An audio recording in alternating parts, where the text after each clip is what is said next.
Hello friends, in this video we are going to learn about the food processing. Food processing industries क्या है, इसके अलग अलग components क्या है, हमारी सोर्स ऑफ फंडिंग क्या हो सकती है, और सबसे ज़रूरी बात कि why we are going to step into food processing. मेरा नाम शांतनु गुप्ता है। मुझे लगभग 25 साल फूड इंडस्ट्री का तजुर्बा है। इसमें हमने डिफरेंट डोमेन्स में काम किया है, डिफरेंट मिनिस्ट्रीज़ के साथ काम किया है, WHO के साथ काम किया है। ग्रीन फूड कंसल्टेंसी के नाम से एक फर्म चला रहे हैं जिसको इस्टेब्लिश किया था 2014 में।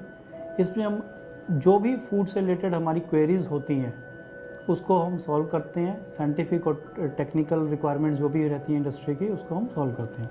ये वीडियो आप तक पहुंचा है इंस्टीट्यूट फॉर इंडस्ट्रियल डेवलपमेंट के थ्रू, यानी IID।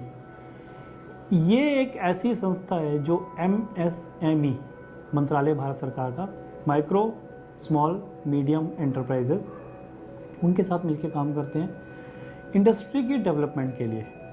तो आपको कोई इंफॉर्मेशन चाहिए, कुछ फैसिलिटेशन करवाना है, तो ये ऑर्गेनाइजेशन फैसिलिटेट करती है इस तरह की एक्टिविटीज़ को जो भी इंडस्ट्री से डेवलपमेंट की, इंडस्ट्रियल डेवलपमेंट की जो रिक्वायरमेंट होती है। जो अननोन पर्सन है, आप सर्विस लाइन से हैं, आप ऑलरेडी इंडस्ट्री में हैं, लेकिन इस लाइन में आपको क्या क्या बेनिफिट मिल सकता है, या रजिस्ट्रेशन में क्या क्या रिक्वायरमेंट्स रह सकती हैं, रेगुलेटरी अफेयर्स क्या क्या हैं, वो पूरी इंफॉर्मेशन अगर आपको चाहिए तो आप IID में संपर्क करके अपनी रिक्वायरमेंट के हिसाब से आगे प्रोसीड कर सकते हैं।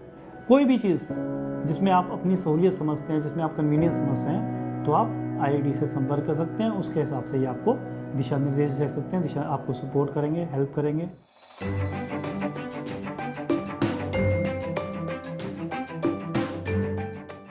अगर आप फ्रूट्स एंड वेजिटेबल चूज़ कर सकते हैं तो इसमें एक चीज़ रहता है कि ये सीजनल होते हैं। हमेशा सीजनल होने के बेनिफिट्स भी हैं और ड्रॉबैक्स भी हैं। बेनिफिट्स ये हैं कि अगर मान लीजिए टमाटो है, मैं आपके साथ एक एग्जांपल शेयर करता हूँ। बहुत टाइम पहले हमारे को एक आहार में एक फार्मर मिले थे। उन्होंने कहा कि जब मेरे पास बम्पर फसल होती है तो 10 पैसे प्रति किलो भी टमाटर कोई नहीं उठाएगा, तो हम क्या करें। अब जब सीज़न चला गया, वही टमाटर दिल्ली में शायद 60-70 रुपये भी गया हुआ है। ठीक है जी। तो वो टाइम गैप मैं कैसे मैनेज करूं, वो चीज़ जो मेरे पास एक टाइम पे 10 रुपये किलो है और एक वही चीज़ 40 रुपये किलो में भी मिल रही है, तो उस चीज़ को मुझे कैसे मैनेज करना है, उसमें आती है फूड प्रोसेसिंग। तो फ्रूट्स एंड वेजिटेबल्स सीजनल है। क्या मुझे इसको प्रोसेस करना है, क्या मैं इसको मार्केट में किस लेवल तक बेच पाऊँगा, वो डिपेंड करता है कि मुझे इससे बनाना क्या है।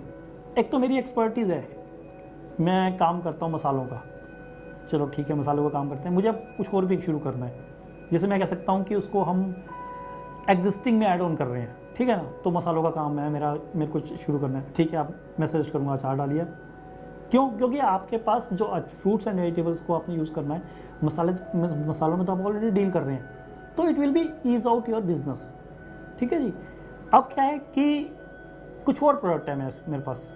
मान लीजिए मैं दूध का काम कर रहा हूँ, दूध मैं बेचता हूँ, कुछ नहीं आता, रॉ दूध आता है, मेरा कलेक्शन सेंटर है, मैं आगे बेच रहा हूँ। अब लेकिन मैं चाहता हूँ उसमें कुछ करना, तो दूध को कैसे कर सकते हैं। दूध को आप प्रोसेस कर लीजिए, खोया बना लीजिए, ठीक है, पनीर बना लीजिए, तो क्या होगा, उसकी शेल्फ लाइफ थोड़ी सी बढ़ जाएगी। पनीर बनाया, उसकी वैक्यूम पैकेजिंग करी, अगर मेरी कंडीशनिंग अच्छी है तो मेरी शेल्फ लाइफ थोड़ी सी, मेरे को 10-15 दिन उस प्रोडक्ट का टाइम मिल गया। और ध्यान रखिए, कोई भी चीज़ कभी भी इंडस्ट्री लगाएं आप, तो वेस्ट मैनेजमेंट जिसको हम इग्नोर कर देते हैं, उसको कभी ना इग्नोर करें। यानी मेरी कोई इंडस्ट्री लगनी चाहिए ना, तो ज़ीरो वेस्ट पे लगनी चाहिए कि उसका हर चीज़, हर कंपोनेंट में उसका यूज़ कर लूँ। बैक टू दिस टॉपिक, अपना फ्रूट्स की बात कर रहे थे हम। तो फ्रूट्स एंड वेजिटेबल्स में आप अचार भी यूज़ कर सकते हैं, अचार से शुरू कर सकते हैं। आप जैम लगा सकते हैं, जो बहुत ही कन्वेंशनल प्रोडक्ट्स हैं। इसके बाद चिप्स वगैरह बना सकते हैं, राइट। और फ्रूट्स की बात करें तो आपने देखा होगा आजकल थाईलैंड के ऊपर ड्राई फ्रूट्स आ गए। ड्राई फ्रूट्स मतलब मैंगो, बिल्कुल स्लाइस करके उसको शुगर में डिप करके वो ड्राई कर देते हैं, तो आप उस 5-5, 6-6 महीने वो चलता रहता है product, right. So there are uncountable opportunities in the food processing in each and every sector. Beverages की जैसे हमने बात करी थी, चाय है, कॉफ़ी है, राइट। They are different. एक तो कन्वेंशनल चीज़ें थी, कन्वेंशनल में जैसे मान लीजिए चाय का मैंने एग्जांपल दिया, उसमें बहुत सारे फ्लेवर्स आ गए, बहुत सारी न्यू टेक्निक्स भी आ गई, राइट। एक तो वो चीज़ हो गई। और कन्वेंशनल में कुछ कन्वेंशनल ऐसे हैं, ट्रेडिशनल ऐसे प्रोडक्ट्स हैं फूड के जो शायद रेसिपीज़ हम भूल चुके हैं, उसमें भी आपको अपना हाथ आजमा सकते हैं। मिल्क है, मिल्क का एक टाइम पे सिर्फ दूध ही माना जाता था, लेकिन अब फ्लेवर्ड मिल्क भी इतने सारे आ गए हैं, अलग अलग ब्रांड्स के आ गए हैं, राइट। फिर आ गया आपका ग्रेन्स आ गया, ग्रेन्स में व्हीट ग्रेन्स भी हो सकता है, सोयाबीन का भी हो सकता है, जैसे आपने देखा होगा आजकल सोयाबीन के बहुत सारे नमकीन मार्केट में आ रहे हैं। अब मुझे ये चीज़ चूज़ करनी है कि मुझे बनाना क्या है। एक चीज़ और भी बताऊंगा, फूड और फूड प्रोसेसिंग में फ्रेंड्स हेल्थ बिकती है आज के टाइम में, तो your product should be have some component जिसमें आप हेल्थ की बात कर रहे हैं, जो हेल्थ इफेक्टिव हो। अब जैसे हेल्थ के लिए हम बात करते हैं, जैसे हमारे यहाँ कन्वेंशन में था, हमारे मैं कहूँगा कल्चर में था, हिंदुस्तान में था, जब हम तेल या घी की बात करते थे तो हमारे यहाँ दो ही चीज़ें होती थी। एक तो होता था देसी घी या फिर दूसरा सरसों का तेल। अभी मैंने आपसे कन्वेंशन की बात करी तो मुझे ध्यान आ गया कि कन्वेंशन में जो हमारी पुरानी परंपरा चलती आ रही है, हम उसे देसी घी खाते थे या फिर सरसों का तेल खाते थे। जिसके पास पैसे नहीं होते थे, चलो फिर उसने डालडा पे शिफ्ट किया। बट डालडा और वेजिटेबल ऑयल इनको अवॉइड करें, ये हेल्दी नहीं है। Now come to the topic, we are when we are going to the food processing. तो कुछ एक कंपोनेंट आप ऐड करने के बजाय ऐसे कंपोनेंट भी उसमें ले सकते हैं जो आपका यूएसपी बन जाए। मान लीजिए आपने मेयोनीज बनानी है, ठीक है, मेयोनीज के लिए अलग अलग ऑयल्स आ रहे हैं, आप सनफ्लावर ऑयल यूज़ कर रहे हैं, क्या यूज़ कर रहे हैं, आप हो सकता है मस्टर्ड यूज़ करें, डीओड्राइज्ड, डीकलराइज्ड, ठीक है। तो वो आपकी एक बूस्टअप रहेगा, वो आप उसको एक यूएसपी आप बना के आगे प्रोसीड कर सकते हैं।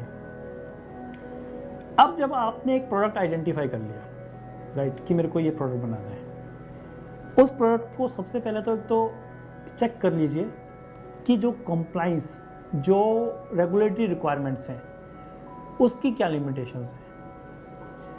For example let's say soya milk है, ठीक है, तो सोया मिल्क की क्या स्पेसिफिकेशंस हैं, क्या रिक्वायरमेंट्स हैं एक्ट के अकॉर्डिंगली, क्योंकि वो तो मेरे को कंप्लाइंस करनी है। मेरा प्रोडक्ट जितना भी बढ़िया हो, जितना भी कह सकते हैं क्वालिटी अप्रूव्ड हो, बहुत बढ़िया है, लेकिन जब तक वो कानूनन रूप सही नहीं है, कानून के अंतर्गत नहीं रहता, तब तक मैं उसको मार्केट में नहीं उतार सकता। तो कोई भी प्रोडक्ट आप आइडेंटिफाई करें, just go through that regulatory compliance, what are its limitations, what are its benefit. उसके बाद मेरा आता है रेगुलेटरी कंप्लाइंस। मैंने ये सब चीज़ें चेक कर ली, ये एक तरह से मेरा पेपर वर्क कह लीजिए या फिर एक मिनिमम रिक्वायरमेंट है। Then comes the raw material. कोई भी मैंने प्रोडक्ट आइडेंटिफाई किया, उसका रॉ मटेरियल मैं कहाँ से लूँगा।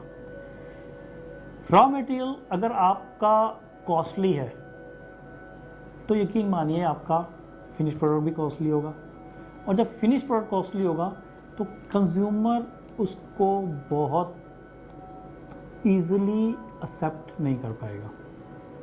उसके तरीके हो सकते हैं, जैसे साइकोलॉजिकली मैं समझूं, आज की डेट में मुझे 10 रुपये की कोई चीज़ अगर नहीं मिल रही है या एक्सपेरिमेंट मेरे को करना है तो मेरे को आई डोंट माइंड, ठीक है यार चलो लेके देख लेते हैं, 10 रुपये तो हैं। तो आपको उस तरह की पैकिंग करनी पड़ेगी, वेट एंड मेजरमेंट के अकॉर्डिंगली उसके क्वांटिटी को डिसाइड करना पड़ेगा। बट बेटर यही है कि मेरा जो रॉ मटेरियल हो वो ईजिली अवेलेबल हो और उसकी कॉस्ट भी कम हो, to have an effective end product. उसके साथ साथ मेरे को रॉ मटेरियल की कंसिस्टेंसी भी बना के रखनी है। ऐसा नहीं है कि चलो ठीक है यार आज यहाँ से ले लिया, कल वहाँ से ले लिया क्योंकि वो सस्ता दे रहा था, फिर उसके बाद परसों यहाँ से ले लिया। बेशक हो सकता है कि सीजनल वेरिएशन हो, सस्ता मेरे को मिल रहा हो, लेकिन उसके साथ साथ मुझको ये देखना है कि उसका जो मेरे को क्वालिटी पैरामीटर्स मैं अपने प्रोडक्ट में ले रहा था पहले वाले में, जो मेरा मार्केट में चल रहा है, क्या चीज़ें वही हैं। अगर वही हैं तो ठीक है। तो इसके लिए मुझे क्या करना चाहिए, मेरी प्रोसेसिंग जो मैंने प्रोडक्ट बनाया है उसका प्रोसेस वैलिडेशन, जिसे हम टर्मिनोलॉजी कहते हैं, एक प्रोसेस वैलिडेशन होता है, एक प्रोसेस वेरिफिकेशन होता है। यानी मैंने एक्स प्रोडक्ट बनाना है, मेरे को उस प्रोडक्ट में 1 2 3 4 5 रॉ मटेरियल्स लगते हैं, उन रॉ मटेरियल्स का ये पैरामीटर है, ये क्वालिटी मेजरमेंट है, ये सारा मैच होना चाहिए, ठीक है। फिर उसके बाद मेरा आता है उनको मेरे को प्रोसेसिंग करना है। देखिए प्रोसेसिंग करने में जब हम जाते हैं तो अलग अलग रॉ मटेरियल्स की अलग अलग तरह की प्रोसेसिंग है, ठीक है। जैसे एक मैं सिंपल सा एग्जांपल लूँगा, घर का ही, आलू की सब्जी बनाते हैं। अब आलू की सब्जी अब जब बनाते हैं तो कुछ लोग काट के बनाते हैं, कुछ लोग हाथ से तोड़ के बनाते हैं, उसी में टेस्ट में फ़र्क आ जाता है, राइट। तो मेरी प्रोसेसिंग में ये वेरिएशन नहीं होना चाहिए। अगर आज मैंने एक प्रोसेसिंग शुरू करी है और एक पर्टिकुलर कंडीशन पे करी है तो वो प्रोसेसिंग कंडीशन मेरी मेंटेन रहनी चाहिए। अब प्रोसेसिंग कंडीशन में फ्रेंड्स बहुत चीज़ें आती हैं, एक ह्यूमन फैक्टर भी आता है, एक इक्विपमेंट्स भी आते हैं, एक मेरा जो एटमॉस्फेयर है वो भी आता है। तो इसमें वेरिएशन नहीं होना चाहिए। कुछ चीज़ें हैं जिसमें वेरिएशन लाजमी है। मान लीजिए आज मेरा ऑपरेटर था, उसको मैंने सारा कुछ सिखाया था लेकिन वो छोड़ के चला गया, तो वो कल दूसरा आएगा, कल दूसरे को मेरे को बताना है। तो वो चीज़ों को मैं जो है डॉक्यूमेंटेशन करना ज़रूरी है मेरी अपनी सारी प्रोसेसिंग का, ठीक है जी। अब प्रोसेसिंग हो गई। प्रोसेसिंग के लिए जो मेरे को इक्विपमेंट चाहिए, कुछ जब हम प्रोसेसिंग करते हैं कंपोनेंट्स, उसके लिए कुछ स्पेसिफिक इक्विपमेंट्स हमें चाहिए होते हैं। जैसे मान लीजिए अगर कोई मेरा एसिडिक मटेरियल है, ठीक है, फ्रूट्स है, एसिडिक मटेरियल है, तो उसके लिए मेरे को 304 चाहिए होगा। 304 मतलब स्टील की एक वैरायटी है। अब आपको इसमें अगर आप इक्विपमेंट्स वाले के पास जाएंगे, कहेंगे सर मेरे को 304 का ही चाहिए, वो कहेगा ठीक है आप ले जाओ ये 304, बट उसको क्रॉस चेक कैसे करना है, उसके तरीके मेरे को पता होने चाहिए, उसकी क्या मेथोडोलॉजी है वो मेरे पास होनी चाहिए। तो कहने का मतलब है कि इक्विपमेंट्स का एक बहुत मेजर रोल इसमें आता है। कई बार हम सोचते हैं यार इक्विपमेंट सस्ता मिल जाएगा या हो सकता है कि कॉस्ट कटिंग कर लूँ, मैं कर सकते हैं, लेकिन that too with an intelligent decision. कैसे? पूरी प्रोसेसिंग में ज़रूरी नहीं है कि हर इक्विपमेंट का रोल इतना इंपॉर्टेंट हो।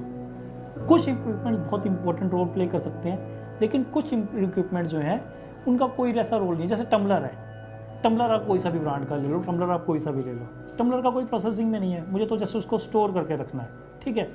लेकिन जैसे हम let's say for example mayonnaise है, मेयोनीज में the heart of the processing is the homogeniser. अगर वो आप बहुत बढ़िया ले लीजिए, बाकी सारी चीज़ें जो हैं वो सिर्फ एक टम्बलर का काम कर रही है, एजिटेटर है, मिक्सिंग का काम कर रहा है, वो फ्लेवर मिलाएगा बस।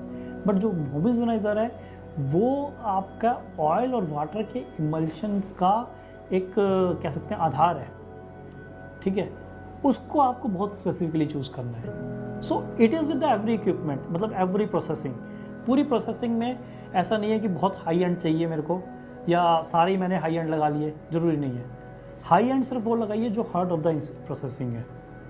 तो इस तरह से हम इसको कॉस्ट को मैनेज कर सकते हैं। हमें सुनने के लिए, हमारे साथ रहने के लिए आपका शुक्रिया। किसी भी इंफॉर्मेशन के लिए, किसी भी जानकारी के लिए आपसे दोबारा संपर्क करेंगे। उसका माध्यम वीडियो भी हो सकता है, हम पर्सनली भी आपसे मिल सकते हैं। धन्यवाद।